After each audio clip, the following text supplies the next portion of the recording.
നമസ്തേ, ഞാൻ Umesh from Right Living yoga. കാൽമുട്ട് വേദന കാരണം ബുദ്ധിമുട്ട് അനുഭവിക്കുന്ന പലരും നമ്മുടെ പരിസരത്തുണ്ട് അല്ലേ? ആദ്യം ഇടയ്ക്കൊക്കെ ഉണ്ടാകുന്ന കാൽമുട്ട് വേദന, അതിനുശേഷം ഈ വേദന കാരണം കാലിന് കാര്യമായിട്ടുള്ള എക്സസൈസ് ഒന്നും കൊടുക്കാത്തൊരവസ്ഥ, അതിനുശേഷം കാലിന് ഒട്ടും എക്സസൈസ് ഇല്ലാത്തത് കൊണ്ട് ബാക്കിയുണ്ടാകുന്ന ശാരീരിക പ്രശ്നങ്ങൾ. ഇങ്ങനൊരു സീക്വൻസ് ഓഫ് പ്രോബ്ലംസ് പലരും അനുഭവിക്കുന്നതാണ്. കാൽമുട്ടിൽ ഐസ് പാക്ക് വയ്ക്കുന്നതും കാൽമുട്ട ഇടയ്ക്ക് നല്ല മുറുക്കി കെട്ടുന്നതും പിന്നെ കാൽമുട്ട് കുറച്ച് പൊക്കി വയ്ക്കുന്നതും ഒക്കെ കാൽമുട്ടിൻ്റെ വേദന കുറയ്ക്കാൻ സഹായകമാണ്. ഈ ടിപ്സിന് പുറമെ നമുക്ക് എല്ലാവർക്കും ചെയ്യാൻ പറ്റുന്ന കുറച്ച് യോഗ സീക്വൻസുകളാണ് നമ്മളിന്നിവിടെ പരിചയപ്പെടാൻ പോകുന്നത്. കാൽമുട്ട് വേദനയുള്ളവർ പ്രത്യേകം ശ്രദ്ധിക്കുക. കാൽമുട്ട് നിലത്ത് കുത്തിയിട്ടുള്ള ഒരു തരത്തിലുള്ള എക്സസൈസും ചെയ്യാൻ പാടുള്ളതല്ല. ഈ ഒരു സീക്വൻസ് വളരെ പതുക്കെ ചെയ്യുമ്പോൾ നമുക്ക് കാൽമുട്ടിൽ ഉണ്ടാകുന്ന വേദനയ്ക്ക് ശമനം കിട്ടുന്നതായിട്ട് ഫീൽ ചെയ്യാൻ പറ്റും. റെഗുലറായിട്ട് ചെയ്യുക. ഈ വീഡിയോ ഇഷ്ടമായെങ്കിൽ എല്ലാ പ്രാക്ടീസും ഡെയിലി ഫോളോ ചെയ്യുക. അതേപോലെ തന്നെ കാൽമുട്ട് വേദന ഉള്ള ആരെങ്കിലും നിങ്ങളുടെ പരിസരത്തുണ്ടെങ്കിൽ അവർക്ക് ഷെയർ ചെയ്യാം. Thank you. ഈ സീക്വൻസിലെ ആദ്യത്തെ യോഗാസനം താടാസനം അല്ലെങ്കിൽ മൗണ്ടൻ പോസ് ആണ്. ഇരു കൈകളും ഇരു കാലുകളും ചേർത്ത് വെച്ച് സാവധാനം ഇൻഹേൽ ചെയ്തുകൊണ്ട് ഇരു കൈകളും ഉയർത്തി മാക്സിമം സ്ട്രെച്ച് ചെയ്ത് സാവധാനം പതുക്കെ എക്സേൽ ചെയ്ത് ഇരു കൈകളും താഴ്ത്തോട്ട് കൊണ്ടുവരും.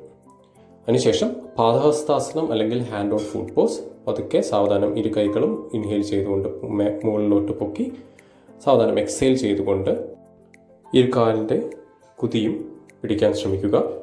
സാവധാനം നെറ്റി കാൽമുട്ടിൽ സ്പർശിക്കുന്നത് നല്ലതായിരിക്കും. അതിനുശേഷം സാവധാനം ഇൻഹേൽ ചെയ്തുകൊണ്ട് കൈകൾ വീണ്ടും ഉയർത്തി എക്സേൽ ചെയ്തുകൊണ്ട് കൈകൾ താഴ്ത്തിടാം. അതിനുശേഷം ചെയ്യാവുന്നത് വീരഭദ്രാസനം അല്ലെങ്കിൽ വാരിയർ പോസ്ചറാണ്. വീരഭദ്രാസനം 3 തരത്തിലുണ്ട്. അപ്പോൾ വീരഭദ്രാസന 1 ആണ് നമ്മളിപ്പോൾ ചെയ്യുന്നത്. ഇരു കാലുകളും അകത്തി വലത്തെ കാല് ഒരു 90 ഡിഗ്രി ബെൻഡ് കാൽമുട്ടിൽ ഉണ്ടാകും. അതിനുശേഷം വലത്തെ കൈ മാക്സിമം ബാക്കിലോട്ട് സ്ട്രെച്ച് ചെയ്യുക തലയുടെ മുകളിലൂടെ. ഇടത്തെ കൈ ശരീരത്തിനോട് കുറുക്കെ വയ്ക്കാവുന്നതാണ്. അതിനുശേഷം വീരഭദ്രാസന 2 വാരിയർ 2. ഇത് ഇരു കൈകളും സ്ട്രെച്ച് ചെയ്ത് കാലിൻ്റെ പൊസിഷൻ അതേ രൂപത്തിൽ തന്നെയായിരിക്കും. ഇരു കൈകളും സ്ട്രെച്ച് ചെയ്ത് വേണം നിൽക്കാൻ. ഇങ്ങനെ ചെയ്യുമ്പോൾ നമ്മുടെ കാൽമുട്ടിൽ നല്ലൊരു സ്ട്രെങ്ത് ഫീൽ ചെയ്യും. അതിനുശേഷം പിരമിഡ് പോസ് അല്ലെങ്കിൽ പാർശ്വ ഉത്ഥനാസന, അതിൻ്റെ ഒരു വേരിയേഷനാണ് ഇപ്പോൾ നമുക്ക് കാണാൻ സാധിക്കുന്നത്. 2 കാൽമുട്ടിലും ഉണ്ടായിരുന്ന ബെൻഡ് ഇപ്പോൾ എല്ലാം സ്ട്രെയിറ്റ് ആയിരിക്കുന്നു. വീരഭദ്രാസനയിൽ ചെറിയൊരു ബെൻഡ് ഉണ്ടാവും, 90 ഡിഗ്രി ബെൻഡും മറ്റേ കാലിൽ ചെറിയൊരു ബെൻഡും ഉണ്ടാവും. അത് രണ്ടും സ്ട്രെയിറ്റ് ആയിരിക്കുന്നു പാർശ്വോത്ഥാനാസനയിൽ അല്ലെങ്കിൽ പിരമിഡ് പോസിൽ. സാധാരണ നെറ്റി വലത്തെ കാൽമുട്ടിൽ തട്ടാൻ ശ്രമിക്കും പാർശ്വോത്ഥാനാസനത്തിൽ. അതിനുശേഷം ഇടത്തെ കൈ മുകളിലോട്ട് പൊക്കാം. ഇതാണ് ത്രികോണാസനം. പാർശ്വോത്ഥാനാസന പോലെ തന്നെയാണ്. ഇരു കാലുകളും അതേ പൊസിഷനിൽ തന്നെയാണ്. ഇരു കൈകളും ഒരു ടി ലെറ്റർ എഴുതിയ പോലെ തന്നെ സ്ട്രെച്ച് ചെയ്തിരിക്കണം. അതിനുശേഷം വീണ്ടും എക്സേൽ ചെയ്തുകൊണ്ട് പാർശ്വോത്ഥാനാസനയിലേക്ക് പോകാം, പിരമിഡിലേക്ക് പോകാം. ഇൻഹേൽ ചെയ്തുകൊണ്ട് ഒരു വേരിയേഷൻ ആയിട്ടുള്ള ഈ ഒരു പോസ്റ്ററിലേക്ക് പോകാം. വീണ്ടും ഇൻഹേൽ ചെയ്തുകൊണ്ട് വീരഭദ്രാസന 2 അല്ലെങ്കിൽ വാരിയർ പോസ്ചർ 2ലേക്കും അതിനുശേഷം വീരഭദ്രാസന 1 വാരിയർ പോസ്ചർ 1ലേക്കും പോവാം. അതിനുശേഷം സാവധാനം ഇരു കാലുകളും ചേർത്ത് കൊണ്ടുവന്ന് പാദഹസ്താസനയിലേക്ക് പോയി നെറ്റി കാൽമുട്ടിൽ സ്പർശിക്കാൻ ശ്രദ്ധിക്കുക. അതിനുശേഷം പാദഹസ്താസനം കഴിഞ്ഞു കഴിഞ്ഞാൽ താടാസനയിലോട്ട് പോയി ഈ സീക്വൻസ് അവസാനിപ്പിക്കാവുന്നതാണ്. വീണ്ടും ഇതേ സീക്വൻസ് പല തവണയായിട്ട് റിപ്പീറ്റ് ചെയ്യാം. ഇപ്പോൾ നമ്മൾ ചെയ്തത് മാറ്റിൻ്റെ ഇടതുവശത്തു നിന്നും വലതുവശത്തോട്ട് പോകുന്ന സീക്വൻസ് ആണ്. ഇനി നമുക്ക് വേണമെങ്കിൽ മാറ്റിൻ്റെ വലതുവശത്തു നിന്നും ഇടതുവശത്തോട്ട് ഇതേ കാര്യങ്ങൾ റിപ്പീറ്റ് ചെയ്യാം. അപ്പോൾ വലത്തെ കാല് സ്ട്രെച്ച് ചെയ്ത് വെക്കുന്നതിന് പകരം ഇടത്തെ കാലായിരിക്കും സ്ട്രെച്ച് ചെയ്ത് വെക്കുക ഈ ഒരു സീക്വൻസിൽ. അത്രമാത്രമേ ഇതിൽ വ്യത്യാസമുള്ളൂ. അതേപോലെ പിരമിഡ് പോസ് അല്ലെങ്കിൽ പാർശ്വോത്ഥാനാസനയിലൊക്കെ നമ്മൾ വലത്തോട്ട് തിരിഞ്ഞതിന് പകരം ഈ ഒരു സീക്വൻസിൽ ഇടത്തോട്ടായിരിക്കും തിരിയുക. ബാക്കിയെല്ലാം ഒരേപോലെ തന്നെയാണ് ചെയ്യേണ്ടത്. അപ്പോൾ ഈ ഒരു സീക്വൻസിൽ ഇൻവോൾവ് ചെയ്തിട്ടുള്ള യോഗാസനങ്ങൾ ഇതൊക്കെയാണ്. ആദ്യം താടാസനം അല്ലെങ്കിൽ മൗണ്ടെയിൻ പോസ്, അത് കഴിഞ്ഞാൽ പാദഹസ്താസനം അല്ലെങ്കിൽ ഹാൻഡ് ഓൺ ഫുഡ് പോസ്, അത് കഴിഞ്ഞാൽ വീരഭദ്രാസന 1 അല്ലെങ്കിൽ വാരിയർ 1, അതിനുശേഷം വീരഭദ്രാസന 2 അല്ലെങ്കിൽ വാരിയർ 2, അതിനുശേഷം പിരമിഡ് പോസ് അല്ലെങ്കിൽ പാർശ്വോത്ഥാനാസനം, അതിനുശേഷം ത്രികോണാസനം അല്ലെങ്കിൽ ട്രയാങ്കിൾ പോസ്. അപ്പോൾ ഈ ഒരു സീക്വൻസ് മാക്സിമം തവണ നമ്മൾ ചെയ്യുമ്പോൾ, അതേപോലെ ദിവസേന ചെയ്യുമ്പോൾ നമുക്ക് കാൽമുട്ട് നല്ല വേദന കുറവ് ഫീൽ ചെയ്യാൻ സാധിക്കും. അപ്പോൾ എല്ലാവരും ഇത് നിർബന്ധമായും ഈ ഒരു സീക്വൻസ് ചെയ്യാം. കാൽമുട്ട് ഒരിക്കലും ഹേർട്ടാവില്ല ഈ ഒരു സീക്വൻസ് ചെയ്യുമ്പോൾ. കാൽമുട്ടിന് പതുക്കെ പതുക്കെ സുഖം അനുഭവിക്കാവുന്നതാണ്.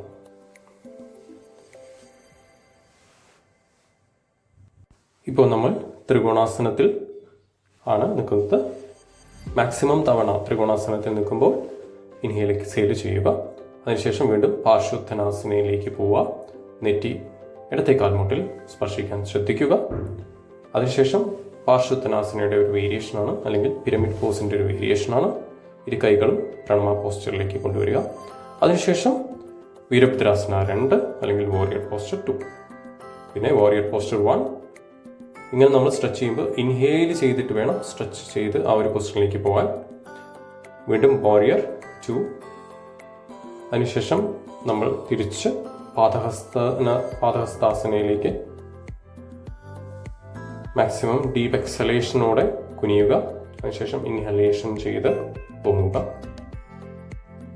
അതിനുശേഷം നമ്മൾ താടാസനയിലോടുകൂടി ഈ ഒരു സീക്വൻസ് അവസാനിപ്പിക്കുന്നതാണ്. ഇനി നമുക്ക് കുറച്ച് കിടന്നുകൊണ്ട് ചെയ്യാൻ പറ്റുന്ന എക്സസൈസുകളാണ്. അത് മലന്ന് കിടന്ന് ഇരു കാലുകളും മാക്സിമം വെക്കുക. ഇടുപ്പിൽ 90 ഡിഗ്രി ആംഗിൾ ഉണ്ടാവുന്നതാണ്. ഇനി കാൽ ഒന്ന് എൻഗേജ് ചെയ്യാൻ വേണ്ടിയിട്ട് കാൽപാദം അല്ലെങ്കിൽ കാൽവിരലുകൾ മുഖത്തിലോട്ടും പോയിന്റ് ചെയ്യാം, അതേപോലെ ആകാശത്തോട്ടും പോയിന്റ് ചെയ്യാം. അങ്ങനെ മാറി മാറി കാൽവിരലുകൾ പോയിന്റ് ചെയ്തുകൊണ്ടിരിക്കുക. അതിനുശേഷം സാവധാനം എക്സേൽ ചെയ്തുകൊണ്ട് ഇരു കാലുകളും നിലത്തേക്ക് വെക്കാവുന്നതാണ്. സാവധാനം വേണം ഇരു കാലുകളും നിലത്തോട്ട് വെക്കാൻ. അതിനുശേഷം നമ്മൾക്ക് ചെയ്യാവുന്നത് പാദാങ്കുഷ്ടാസന അല്ലെങ്കിൽ സുപ്ത പാദാങ്കുഷ്ടാസന. സുപ്ത എന്ന് പറഞ്ഞു കഴിഞ്ഞാൽ കിടക്കുന്ന പോസ്ചർ. പാദ അങ്കുഷ്ട എന്ന് പറഞ്ഞു കഴിഞ്ഞാൽ കാൽവിരലുകൾ കിടന്നുകൊണ്ട് കാൽവിരലുകൾ സ്പർശിക്കുന്ന ഒരു പോസ്ചറായത് കാരണമാണ് സുപ്ത പാദ അങ്കുഷ്ടാസന എന്ന് പറയുന്നത്. നട്ടിൽ മാക്സിമം മാറ്റിൽ തന്നെ ചേർത്ത് വയ്ക്കുക.